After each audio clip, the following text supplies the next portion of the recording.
Okay, unlike when you are working in a graphical user interface GUI environment like Windows or Mac OS, the command line in Linux sometimes doesn't make it apparent. Okay, so which directory you are working on or whatever. Okay, so for now, I know we already have a file system. Okay, you can see that we can open the folder, a graphical user interface. Currently, I am inside the Kali. Here, I am inside the desktop. Here, the home directory. I am here inside the downloads. But how to do so in the terminal or the shell? Okay, so from here, actually, okay, we will use the command called pwd. Okay, but first, let me just increase the size of the terminal like this.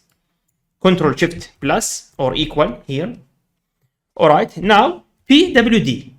Pwd, it will show you that we are inside the home directory slash here, which means started. This is the absolute path, started from the root home Kali.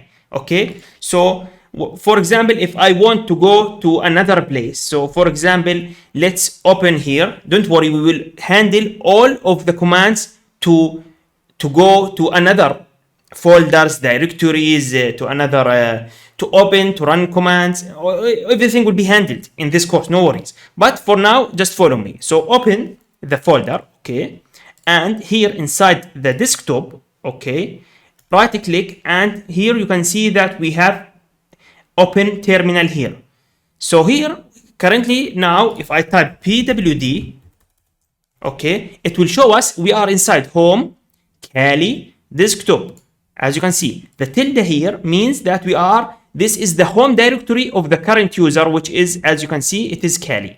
The current user is Kali, and tilde is the home directory of this Kali, and the home directory is home Kali.